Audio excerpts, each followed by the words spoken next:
Now, the key thing to remember about the entire swath of territory between roughly Kuwait and Algeria, so that whole stretch, Northeast Africa, all the way into the Persian Gulf region, is that there's not a lot going on from a moisture point of view. Most of these cultures are centered around oases or narrow river valleys. The Tigris and the Euphrates, in many places, the entire coastal plain is less than 10 miles thick, and the coastal plain in places like Libya, very, very similar. Egypt doesn't even have water on its coastal plain, it's just the Nile. So you get these very, very dense population patterns on a very, very concentrated footprint, and the carrying capacity of the land is very, very low. And it wasn't until the 1900s when you could introduce things like artificial fertilizer that you really got a very dense population footprint even within that zone. This is an area that was among the last parts of the world to enter the industrial era. And so you had kind of a classic pyramidal formation for the population density until relatively recently in their history. There are some exceptions.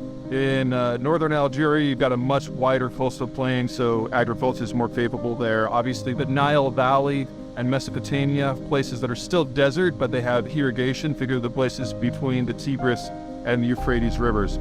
Obviously, going back to antiquity, these have had a lot of peopling. The general point when it comes to industrial agriculture stands. You can have a certain concentration, and then it just kind of stops to be into the desert, which means that these are some of the last areas in the world to experience industrialization, artificial fertilizers, mechanized agriculture, that sort of thing. And so they just have never historically reached the level of population density that you're able to achieve in, say, the Western world or the East Asian world. Now, what that has meant is that there's been a hard population cap on all of these regions up until today, until one thing changed. Oil. Whether it's in Algeria or Libya or Egypt or Iraq or Iran or Saudi Arabia, once oil became part of the equation, the income potential for these regions expanded by more than an order of magnitude, in some cases almost literally overnight, certainly within a decade. And what that has allowed is these populations to expand beyond the carrying capacity of the land. In the case of Egypt, cotton contributed as well. So these countries could all bring in food and sell the oil to pay for it. And that generated a very, very different population matrix. All these places have a nutritional pyramid going back to antiquity. And then as we hit industrialization, because of oil and the food just kept coming, they were able to maintain very high birth rates. They were no longer doing this with domestic food production, but instead with imported food. So the pyramid has stayed, it's just gotten broader and broader and broader and broader, because most of these countries have food subsidies in order to maintain political tranquility. But when the food is cheap, but you're not producing it yourself, we get more and more people, but it eventually becomes more and more unstable from a demographic point of view. And now, whether you're in Algeria or Egypt or Iraq, and especially in places like, say, Lebanon or Libya, you've seen the populations increase by a factor of 4 or 5, even 6 or 7 over the time since 1945, while food production has gone stagnant, or in many cases, like in Egypt, actually gone negative as they switched over to things like citrus and especially cotton. Which means that these are the parts of the world that are now most vulnerable to anything that happens with globalization. Because if anything impacts their ability to export their non-staple food products and then import wheat, you get a population crash. It'll probably be worst in places like Libya, where food production has maybe doubled since 1945, but population has increased by a factor of 7 or 8. And in Egypt, where a lot of the wheat has gone away and it's been replaced with cotton and citrus, and so the population has boomed. And now, even if they switched all the food production back to wheat, you still would have about a 50% shortage in the ability of local food production in order to support the local population. So these places have seen some of the greatest expansions in population effort in human history, and we're not too far away from them experiencing some of the greatest crashes in population in human history.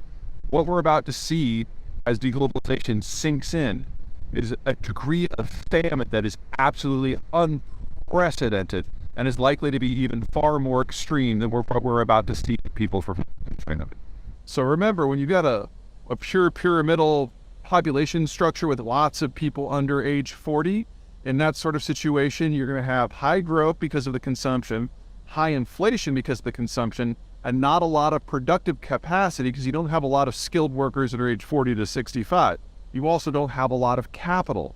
And so these societies have had a hard time lifting themselves out of poverty, except when it comes to things like oil sales, which is then usually the province of the state. And it doesn't generate the sort of velocity of capital that is necessary for good infrastructure, for good education, and for all the other things that we kind of, celebrate as the norm in the first world.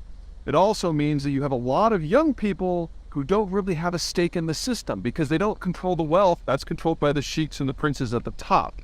So you tend to get very politically unstable systems. And if you add in the coming food crisis, the degree of civil breakdown that is possible in these areas are huge.